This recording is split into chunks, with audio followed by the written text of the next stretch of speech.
চলছে গোয়ালমারি ব্রিজের নিচে যে বড় খালটি ছিল এই খাল পরিষ্কার পরিচ্ছন্নতার কাজ চলছে আলহামদুলিল্লাহ।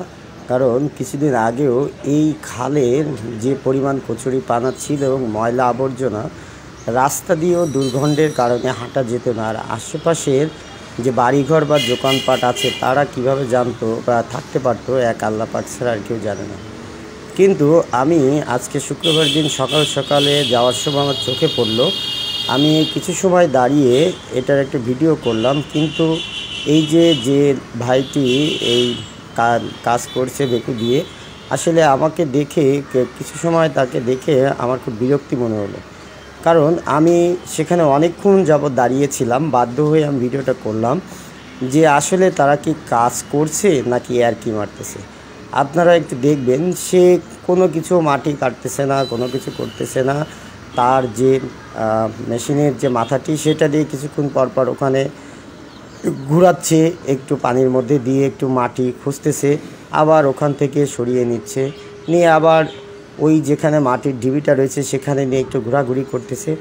আপনারা কিছুক্ষণ পর্যবেক্ষণ করলে আসলে বিষয়টা দেখতে পারবেন। দেখেন এই ভাইটি এটা প্রথমে পানির নিচে মাটিতে উঠানোর জন্য একটা নিচ্ছে, যে কারোরই প্রথম দেখায় মনে হবে যে সে মাটি উঠানোর জন্য বইটা ভিতরে পানির ভিতরে ডুবিয়েছে, কিন্তু আসলে তেমন কিছু না।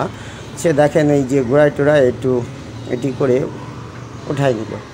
এই রকম করে প্রায় 2 ঘন্টা 2.5 ঘন্টা এখানে সময়টা ব্যয় করলো। কিন্তু সরকার যে একটা উদ্যোগ নিয়েছে আসলে খুবই ভালো, চমৎকার একটা উদ্যোগ। সরকারকে আমি এ ব্যাপারে খুব ধন্যবাদ জানাই এবং সাধুবাদ জানাই। কিন্তু এই লোকগুলা মনে হয় না যে তারা তাদের টাকাটা আসলে হালাল করে নিচ্ছে না। টাকাটা কিন্তু আমার দৃষ্টিতে কোনোভাবেই তার হালাল হচ্ছে না। কারণ সে ওই যে দেখেন কি করছে, একটু এই করতেছে, ঠেলা ঠোলা দিচ্ছে, এটি করতেছে, এইভাবেই সে সময়টি ব্যয় করতেছে।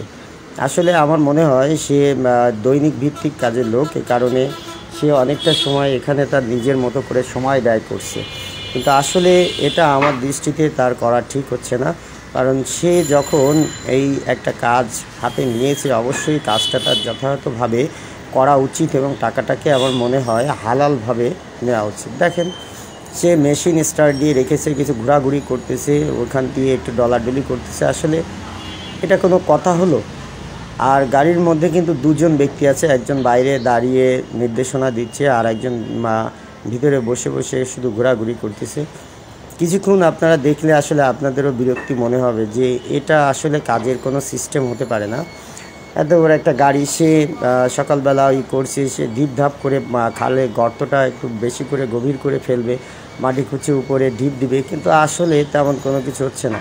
সম্ভবত এরা একটা কন্ট্রাক্ট নিয়েছে যে এত দিনের মধ্যে এই খালটাকে পরিষ্কার পরিচ্ছন্ন করে দিবে।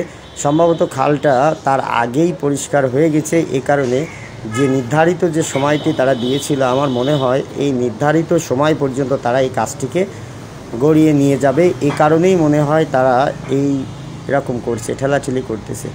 দেখেন কোনো রকম কোনো কিছু করছে না, শুধু একটু ঘোরাঘুরি করছে। এই আসলে আপনাদের দৃষ্টিতে এটাকে কি মনে হয়, কাজ মনে হয় নাকি অকাজ মনে হয়? আপনারা একটু প্লিজ জানাবেন, কমেন্টের মাধ্যমে জানাবেন। আমার দৃষ্টিতে আপাতত এটাকে কাজ নয়, এটাকে অকাজ মনে হচ্ছে এবং রাস্তায় যারা দাঁড়িয়েছিল একই কথা বলতেছিল যে অকাজ করতেছে।